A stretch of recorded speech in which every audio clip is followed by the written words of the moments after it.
Hello! So, my lecture today is a topic that we have not discussed yet, but is familiar to young gamer adults. I'm of course referring to Animal Crossings. If you're not familiar with Animal Crossings, no worries, I'll explain it to you right now.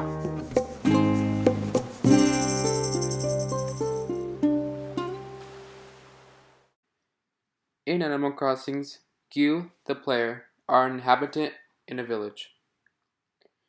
You go through daily tasks such as fishing, bug catching, and creating a positive life in your new home.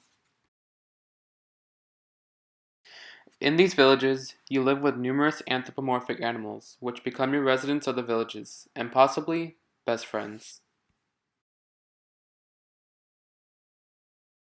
During your time in these villages, you acquire different objects, such as personal items, natural items, and clothing to make your experience unique. As you can see, the time in the game coincides with real time, making the experience similar to your own life with a different lifestyle. Animal Crossing has been giving new life to players since 2002, and with the recent success of its latest installment, New Horizons, selling 13.41 million units, there is more life to explore on this unique game. As you can see here, this is in Japanese, but it roughly translates to Dobotsu no Mori. Dobotsu no Mori, or Animal Forest in English, was the first iteration of the Animal Crossing series. This iteration of the game was only released in Japan for the Nintendo 64, until it was later remade for the Nintendo GameCube in 2002. So now, I'm going to show you a 10-minute clip of the first gameplay of Animal Forest, recorded by Kales1024 from YouTube.com. Do keep in mind, this footage was recorded way back when, and the quality is not that great. As I stated before, this was in Japanese, but in this iteration, it is translated for English.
So, if any of you are familiar with the any iteration of the game, the first iteration is quite different.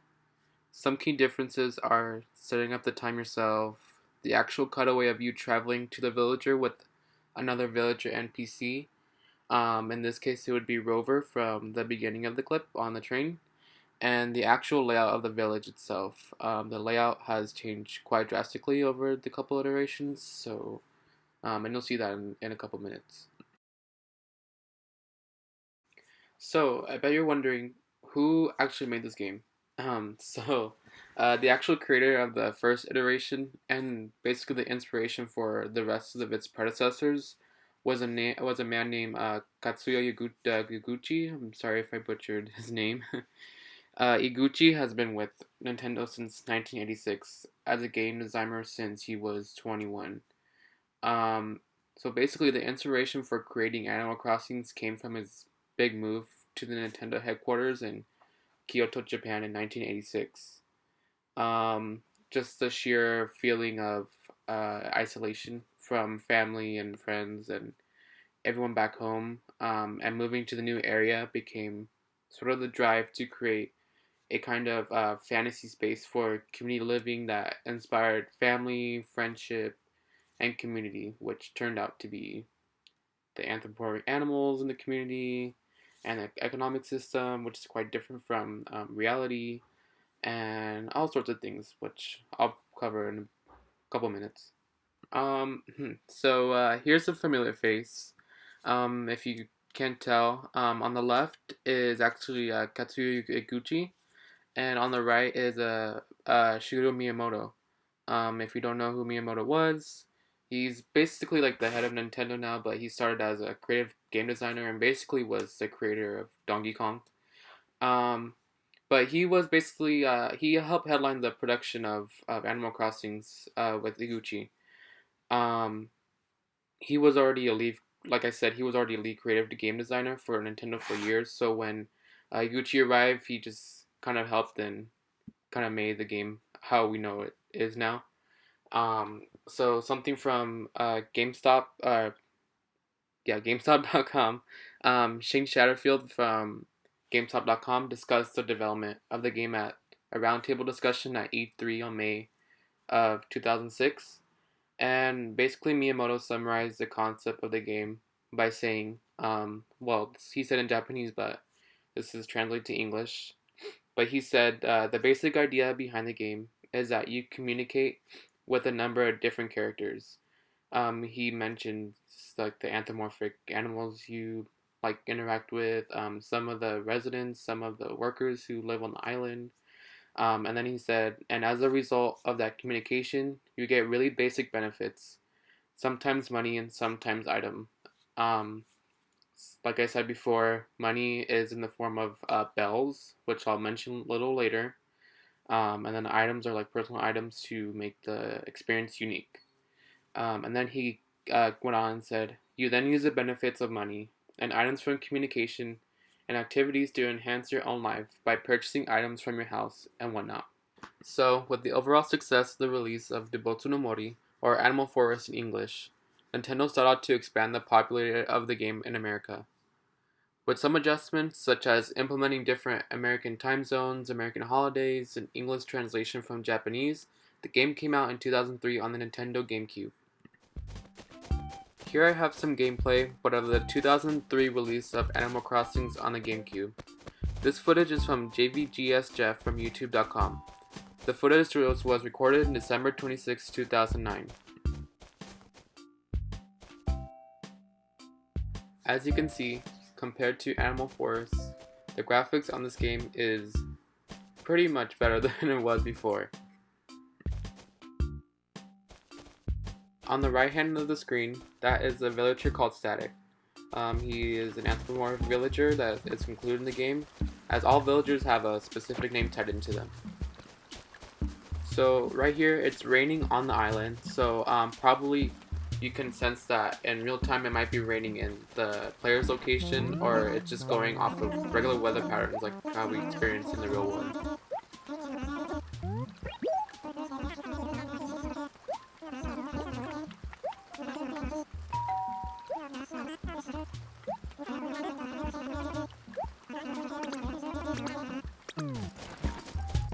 In this little scene right here, the player is actually trying to catch a bug, I believe. As you can see, the building right there is the island's or the village's museum, which holds all the bugs and the artifacts that the player collects throughout the game of the run of the game. So right here, the villager is gonna dig up some bells. The bells is basically the currency system of the game. It works like real money. It's the same concept.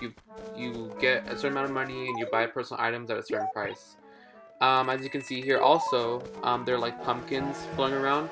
As I said before, the game does go off of real time. So in this situation, Halloween is going around, so he says trick or treat too.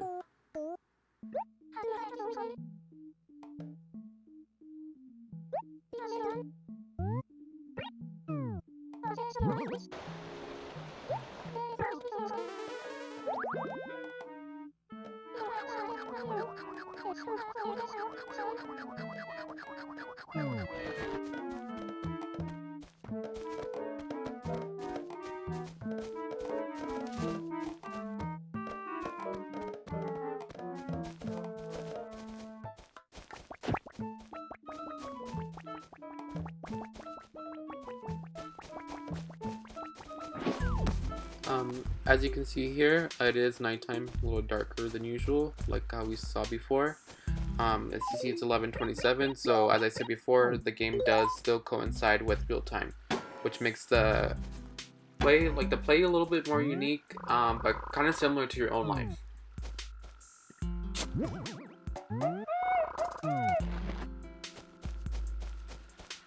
One thing to note also is that the music does change during certain times. So like in the morning, the music's kind of more upbeat to make you feel like more awake.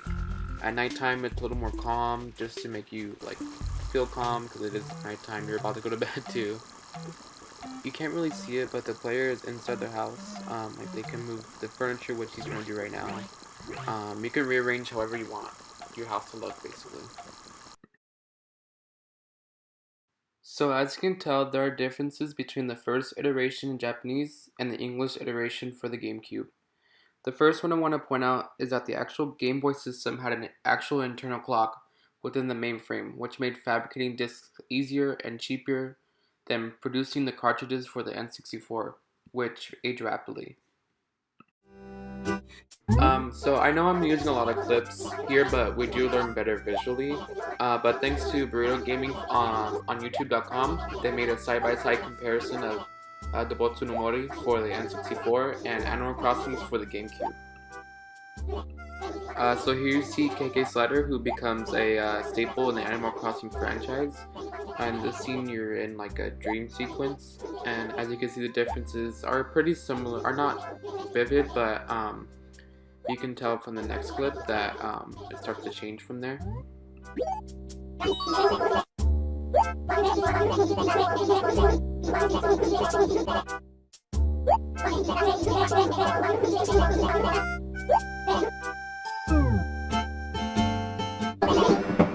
So as you can see here, just like in the past iteration, we do have Rover coming with us on the train, which takes you to your village.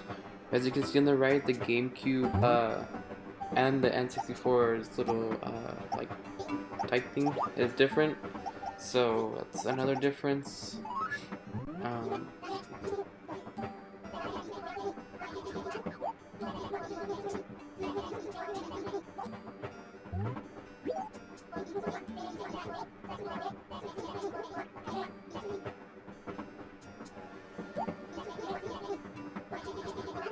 so the dialogue has not changed either. But if you do see on the left out the window, the graphics have changed. There are actually trees and not just like a blank river. So you can see like how the graphics are upgraded since the last game from both. As you can see here, this is Tom Nook. He becomes a staple of Animal Crossing as well. He becomes kind of like the resident leader of your village. And as you can see here, the dialogue is still the same compared to both. Look on the ground, it looks a little more refined on the right side. On the GameCube, looks more natural compared to like the clunkiness of N64 due to its capabilities. Um, as you can see, dialogue is the same, house is the same. If you go inside, you can see that the house has a different tone on both sides.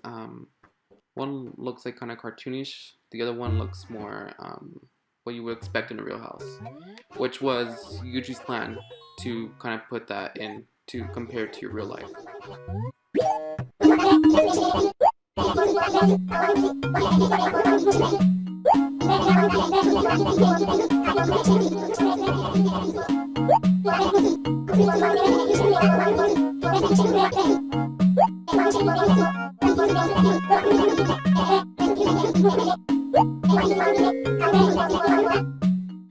As you can read right there, Tom says that you do need to get personal items for your house to decorate, which is basically the objective of the game, to make your life, like, in a sense, better.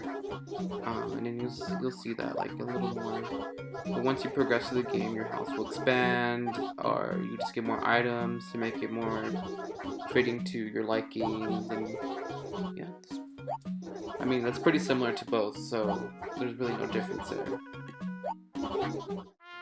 So as time went on, both versions of the game were massive hits in 2003, as it was a worldwide success selling more than 2 million copies.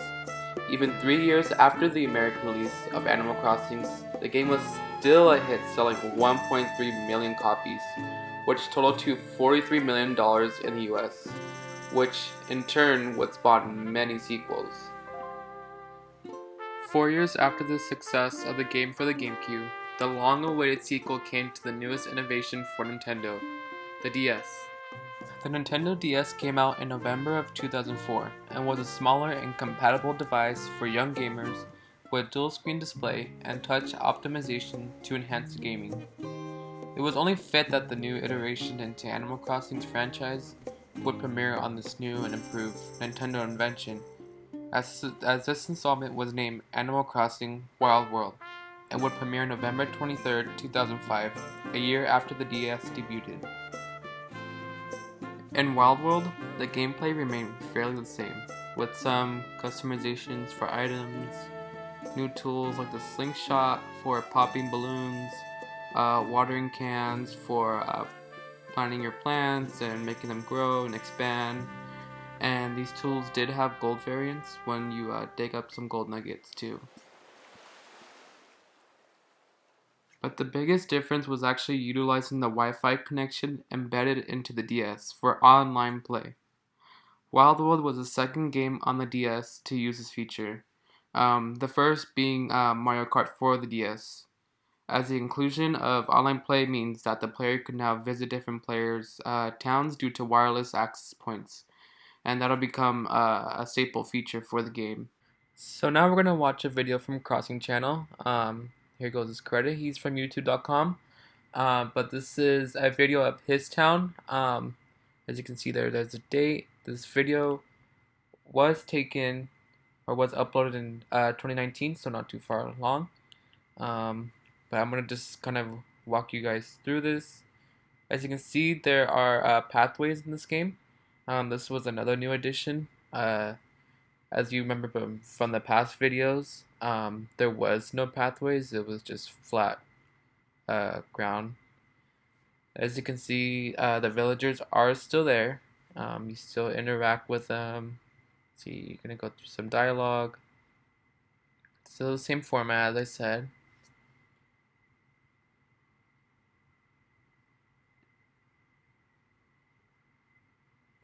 Okay, so here's one of the big differences. If you don't remember the picture of the DS does have dual display. The gameplay was can switch from the top to the bottom. If you're going to access some of the menu items, you would access the bottom of the dual screen. But when you came out, it would just come out to big screen, and it would show just the entire gameplay on those two screens together. As you can see, it makes for more range or more captivating view for the player. You see, still interact with villagers. Um, that was a goal for for most of these games to interact, to basically get ahead. There was no distinctive goal per se to win the game. It was just kind of go at your own pace and like grow with your village as you would grow like in real life or with your village. So he is still going.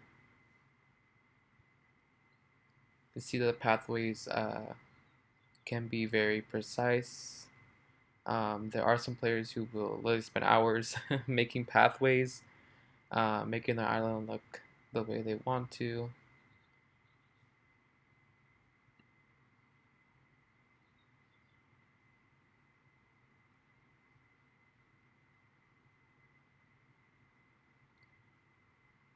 Okay, so now we are at his house.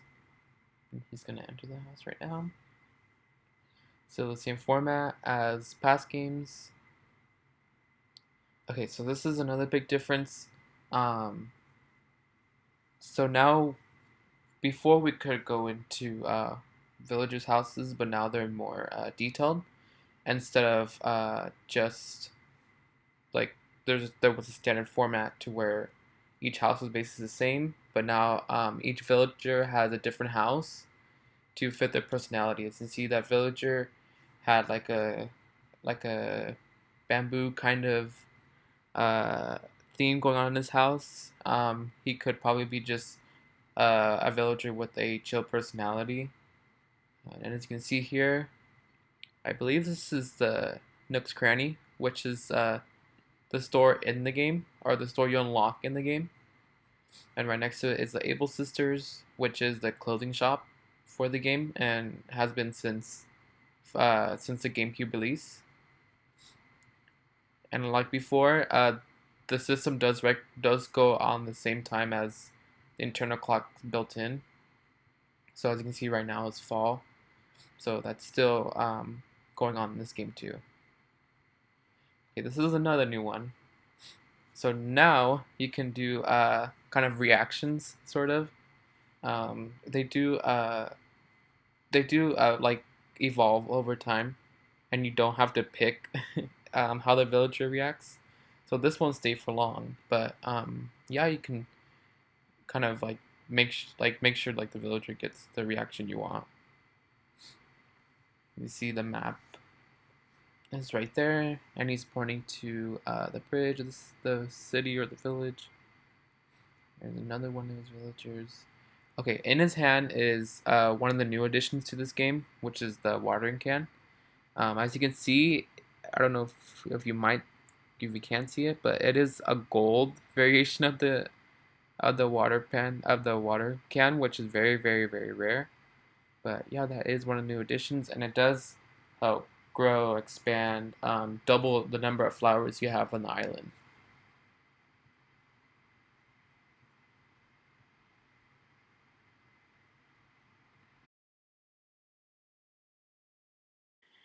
So, considering the overall improvements on player customization, some inventory issues that kind of expanded um, your inventory and made the gameplay a little easier, with some improvement to the villager AI, which was an attempt to make it more personal and didn't feel like the gameplay was kind of janky. Um, Wild World seemed to be nearly flawless, and it was a total improvement of its past predecessor on the GameCube. This is true until players on the DS came across a glitch. This glitch is commonly referred to as the Red Tulip glitch. Remember how it was mentioned that Wild World had online capabilities so the player can visit different players' villages on the network? Well, this glitch interrupted the system, and it was because of Nintendo actually giving players a gift of a red tulip for the loyal players to put in the house. Well, in their house. When Wild World players would open up their gifts containing the red tulip and place it in their house as decorations, they came to find out that they cannot pick it up or move the flower and would be stuck wherever it was placed, which disrupted the ever-changing layouts of some players' houses, as it was basically the goal to customize your house, and how could you do that when there was a flower in the middle of your way? So as more and more players came to find out about the glitch, Nintendo denied it, saying that it wasn't their fault on who sent the red tulip, and was ultimately assumed that the interface of the game was hacked and disrupted the Wi-Fi connection to pull off the stunt. Nintendo actually released a statement when the issue was resolved, saying, "We have isolated the problem and determined that there was a temporary error with the upload tool when the letter was opened. Players who received the letter should delete it before placing the red tulip anywhere in the characters' homes. Tulips themselves are not the problem." So now I'm going to show you an example of the red tulip glitch. This is recorded back in 2006 of January. This is recorded from Vito Morasa from YouTube.com. And basically what he's going to show you is what happens when he's trying to move one of his items, which is a cone. And you see on the left corner, that is the red tulip that was sent in the mail that damages the system. So he's actually going to show you right now what he tries to attempt to do.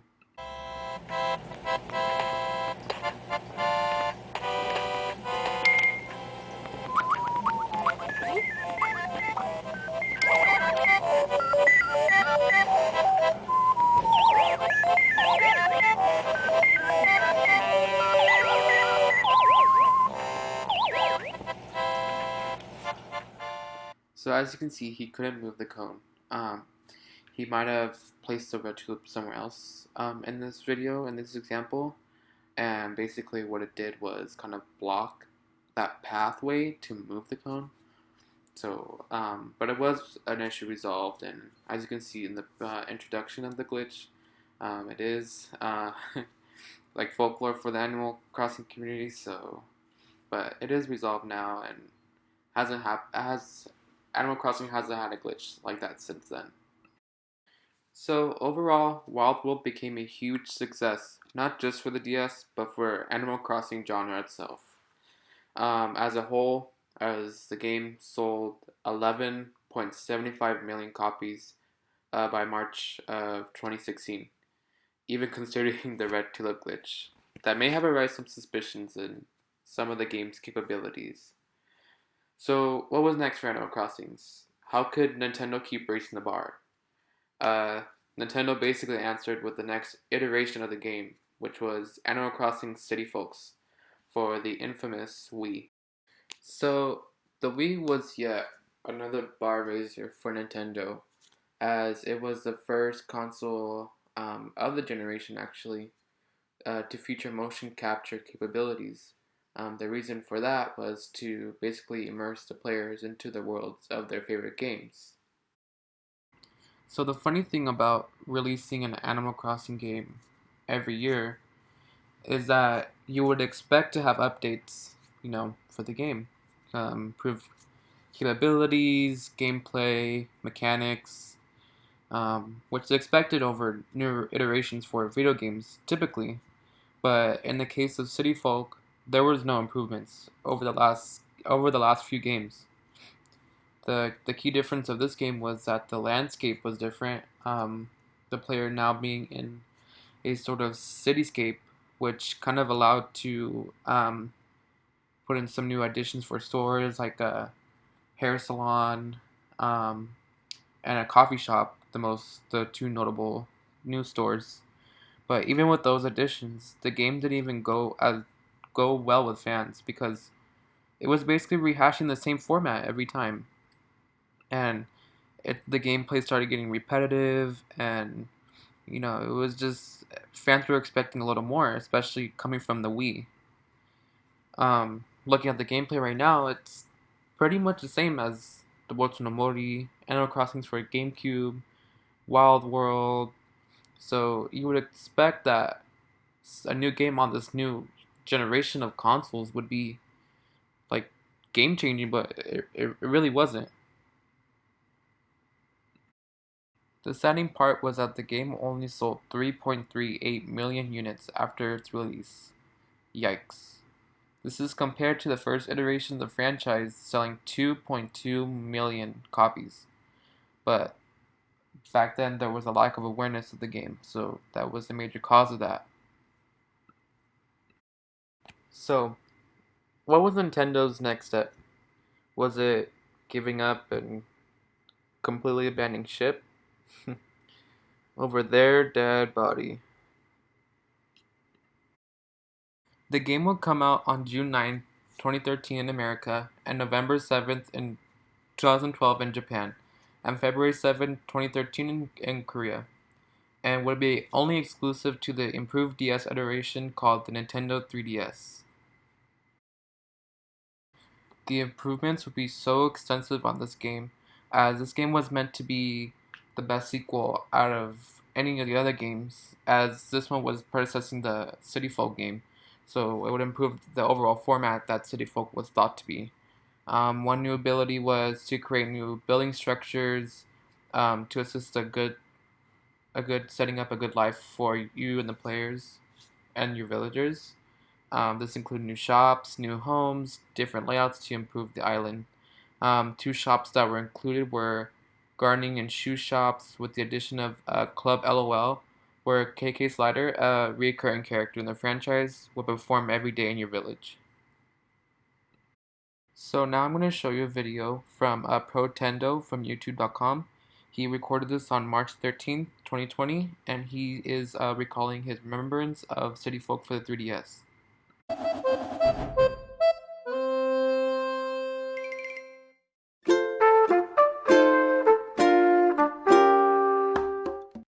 Animal Crossing New Leaf is without a doubt one of my favorite games of all time. In fact, it holds the record for being my most played video game ever. I mean, this shouldn't be a shock to any of you since you know I'm a huge fan of the series. So, before we head off to New Horizons in a week, I think it's important that we take a moment to remember what came before, and I'd specifically like to talk about my history with the game and what it meant to me. New Leaf was the first Animal Crossing game that I really got into. I had Wild World when I was a kid, but I was way too young to actually appreciate or understand what it was. In fact, I didn't even remember playing it until I found it in my house while cleaning a few years ago. I was the only person in existence not to own a Wii, so naturally, New Leaf would be the next time I was exposed to the series. I remember not being too sure about the game. I wasn't an Animal Crossing fan at the time, so I had no nostalgic connection to the series. After hearing about the mayor mechanic, my interest was piqued. I still wasn't 100% for it, but I decided to pick up the game in June to see if I would enjoy it. And I did just that. I named both my character and my town Mayor because I thought it was clever, and stepped off the train for the very first time. And I kid you guys not, the hours that followed are some of my most vivid memories. I still remember my first 5 animals: Alice, Mael, Clay, Ken, and Rocco. From the moment I set foot in Mayor, I was immediately entranced by the atmosphere the little town contained. After getting my tent set up by the nicest tanuki to ever live, I remember just wandering the town in awe. The 3DS obviously couldn't produce beautiful graphics or anything, but to me, the game was gorgeous. I'd never played anything like it before. Well, to my knowledge at the time, since we've established that I played Wild World in my early years. Unbeknownst to me, this would be the start of a 5-year-long obsession that I would happily let take up hours and hours of my life. I couldn't let go of it. I heard all of the hourly tunes in-game before I heard them online. When I was about to go to sleep, I would put my villager in pajamas, tuck him into bed, then put my 3DS in sleep mode so I could continue playing the moment I awoke. It never got to the point where I'd say that what I was doing was unhealthy or anything, but man, was I bound to this game.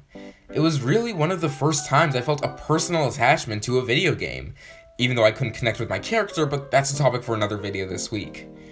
In just a few years, New Leaf had taken up hundreds of hours of my life and was still being played daily. Life was becoming more stressful and New Leaf became a form of escape, just like all Animal Crossing games are. You can immerse yourself in another world, where your only worries are paying back a tanuki for your house, and you make your cash by catching bugs and fish.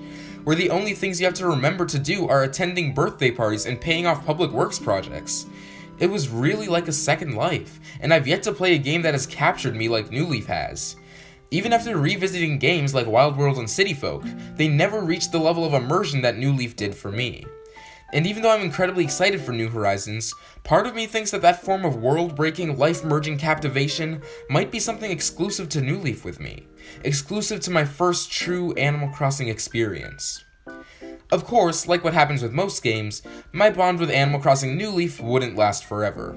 In late 2017, after completing the museum, getting all the fish and bugs, collecting the picture frames of all my favorite animals, and upgrading Main Street to completion, I started to feel a little bored with the game. Like I had already done everything there was to do, and there wasn't anything to strive for anymore. I didn't play the game much in 2018, besides checking in for holidays, making sure my favorites didn't leave, going to the island to get some expensive beetles, you get it, the basic stuff. It wasn't until later that year that I would pick up New Leaf all over again. After seeing the announcement for what was only known as Animal Crossing Switch at the time, I had flashes to the times I spent with New Leaf. Memories I thought were long forgotten were rushing back to me again, and all of a sudden, I knew that I had to get back into it. So, I did what most would consider absolutely forbidden, and restarted my town. All of that work across the years was deleted. But I didn't care. I never looked back. My previous town had started to become stale to me. It was less of a second life and more of a daily chore, something that felt mandatory but didn't bring me as much enjoyment as it used to. Starting fresh was the only way to recapture the glory of my early days with the game, and it worked like a charm. Mayor 2 didn't quite bring me as much enjoyment as my original town, but it has been the main thing keeping me sane while waiting for New Horizons. And now that the time to move on is almost here, I've found myself sentimental while playing. Animal Crossing New Leaf was the first video game to truly connect with me. Before it, all I really knew about games was that the goal was to win, to complete whatever challenges are set in your way. But New Leaf isn't like that. No Animal Crossing games are. It's about relaxation, about creating your own path and living a second life. And even if it might not have the same effect, I can't wait to do. The game was an overall success, as it sold 12.45 million units after its premiere, and would be the next inspiration for the next game, which would actually come out another 5 years in the future, which is the current game of the franchise, Animal Crossing's New Horizons. Animal Crossing has been delighting fans for so many years, starting from 2002 with Nobuto no Mori in Japan, and would transition from the American states in 2002 on the GameCube. What followed was many iterations of the game on the DS, the Wii, as you see in City Folk, and many iterations to come after that. There are some app games and some mobile applications that really don't apply to this lecture, but as you can see from this lecture, this game is been a genuine artifact for Nintendo and is also my personal favorite game franchise. So I hope you enjoyed the lecture today, and I'll see you soon.